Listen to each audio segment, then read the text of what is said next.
नमस्कार। How much land does a man need, Leo Tolstoy की लिखी हुई ये कहानी है। लियो टॉल्स्टॉय को तो आपने सुना ही होगा। इवन महात्मा गांधी के ऊपर भी उनका बड़ा इफेक्ट था। महात्मा गांधी भी उनको लेटर लिखते थे और उनकी सादगी ऐसी थी कि वो संत थे एक किस्म से। तो उन्होंने जो ये कहानी लिखी ना, वो जब मैंने पढ़ी तो मुझे बहादुर शाह जफर का भी एक शेर याद आ गया कि उन्होंने कहा था कि जब उनको बर्मा में अंग्रेज़ों ने कैद करके रंगून के एक छोटे से गैरेज में डाल दिया था, तो उनका वो शेर याद आया कि जो उन्होंने कहा कि अपने हिंदुस्तान में मुझे दफन के लिए 2 गज जमीन भी ना मिली, बस कुएं यार में। कितना बदनसीब है जफर दफन के लिए 2 गज जमीन भी ना मिली कुएं यार में। तो ये कहानी भी उसी हिसाब से चलती है कि एक किसान की कहानी है जिसको कि ज़मीन से जो है बड़ा लगाव था और वो चाहता था मुझे ज़मीन मिल जाए। और चांस की बात है कि जैसे आप ये समझो कि कोई हिंदुस्तान में ये आपको कह दे कि ये ले 1000 रुपये ले और सुबह से लेके शाम तक, जब सूरज उगेगा और डूबेगा, जब तक तू जितना चक्कर लगा लेगा उतनी ज़मीन तेरी। वो तो खुशी के मारे पागल, उसे रात नींद ही ना आए, क्योंकि उसको ये था कि मैंने इस वक्त जितना भी हो एनर्जी वो इकट्ठी करनी है और भागना है। अब लालच देखो, ये कहानी अगर एक संत ने लिखी है तो हमें जगाने के लिए लिखी है ना कि जागो। ये लालच ऐसा है कि छोड़ता ही नहीं एंड तक। आदमी को समझ भी आ जाती है फिर भी लालच नहीं छोड़ता। तो कहानी बड़ी अच्छी चलती है, ये कहानी सुनने वाली है। कहानी ऐसी है कि जिस वक्त उसे पता चलता है कि इतने, यहाँ हम रुपए कहते हैं ना, रशिया के उसमें रूबल कहते हैं, कि 1000 रूबल में तुमने ये करना है कि यहाँ से सूरज उगेगा, इस ज़मीन से तुम जहाँ तक चक्कर लगा सकोगे और शाम तक सूरज डूबने से पहले पहले तुम जहाँ तक वापस आ जाओगे उतनी ज़मीन तुम्हारी। वो इतना खुश कि बस जैसे ही सूरज उगा, वहाँ ये था कि जिस जगह तुमने निशान जहाँ से शुरू करोगे वहाँ पहले खोद के एक खड्डा खोद लेना और उसके बाद वहाँ से स्टार्ट करना, और जहाँ तुम पहुँच गए वहाँ एक खड्डा खोद देना और उसके बाद जितना तुम वापस आओगे वो सारी ज़मीन तुम्हारी। ऐसी कोई शर्त थी। और उसके बाद तो उसकी खुशी का ठिकाना नहीं।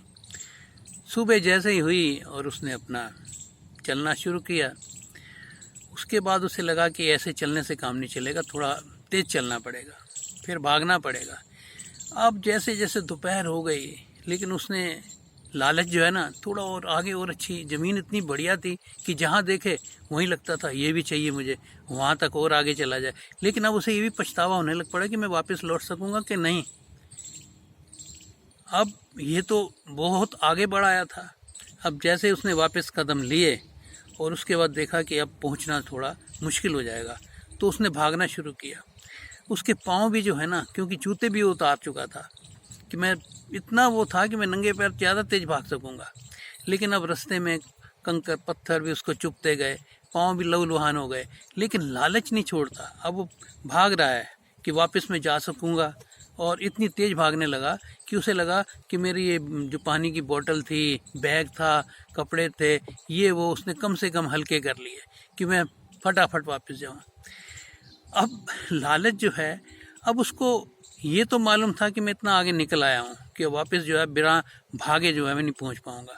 वो भागा, इतनी तेज़ भागा और कहते हैं कि उसका वहाँ पहुँचने ही वाला था। आप ये समझो कुछ फीट की दूरी थी कि वहाँ पहुँचने ही वाला था कि वहीं गिरते ही उसके मुंह से खून निकला और वहीं उसकी डेथ हो गई।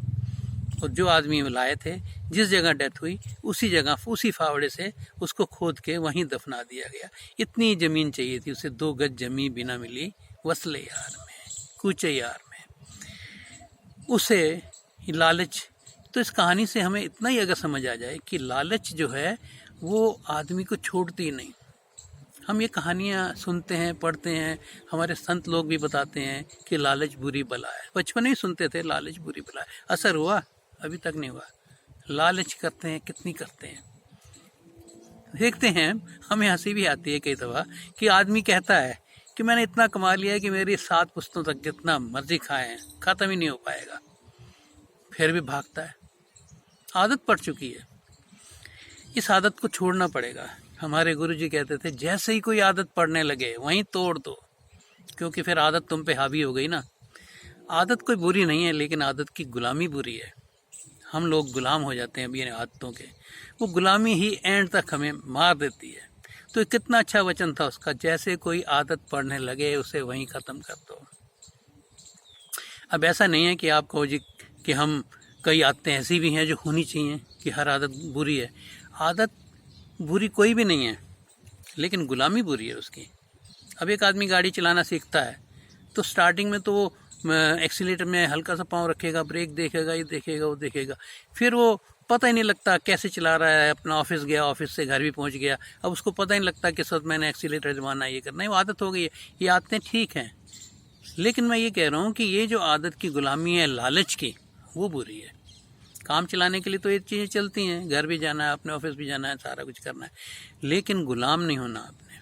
अब एक आदमी की आदत पड़ जाती है कि मैंने जो है ना डेली पीनी है, मैंने जो है डेली ये काम करना है, डेली पिक्चर देखनी है, डेली इतने बजे मैंने घंटों मोबाइल करने हैं, और ये आदत बन जाती है। आप देखो कि उसी टाइम पूरे आप अगर एक हफ्ते का आप लिखें कहीं पे नोटिस कि मंडे को मैंने क्या किया, ट्यूसडे क्या किया, आप पाएंगे कि उसके आप 15-20 दिन बाद देखिए हर मंडे को वैसे ही करते हैं, हर सैटरडे को वैसे ही चिंताएं आ जाती हैं, हर संडे को वैसे ही प्रोग्राम हो जाता है। तो हमारे अंदर प्रोग्रामिंग बन जाती है। जैसे हम प्रोग्रामिंग करते हैं अपना कंप्यूटर में किसी चीज़ की प्रोग्रामिंग तो हमने की ना, अब कंप्यूटर तो वैसे ही निकालेगा, वैसे ही हमने अपने अंदर प्रोग्रामिंग कर ली है। तो ये प्रोग्रामिंग जो है ना वो हमारे हाथ में होनी चाहिए, प्रोग्रामिंग के गुलाम नहीं होना चाहिए हमें। तो ये एक इतनी बढ़िया चीज़ लगी मुझे कि लालच बुरी बला है। लालच जो है ना, लोभ जो है ना, ये आदमी को कहीं का नहीं छोड़ता, जीवन का मज़ा नहीं ले पाता आदमी, और पूरा जीवन उसका व्यर्थ हो जाता है। बस इतना ही कहने के लिए मुझे आज यहाँ सोचा मैंने कि ये जो लालच है ये आदमी को ले डूबती है। कम से कम लालच से आदमी मुक्त हो जाए, लोभ से मुक्त हो जाए। आदत जो है वो तो गुलामी उसकी जो है ना, आदत की गुलामी से हम जीते हैं तो जीवन का लुत्फ नहीं ले पाते हैं। धन्यवाद।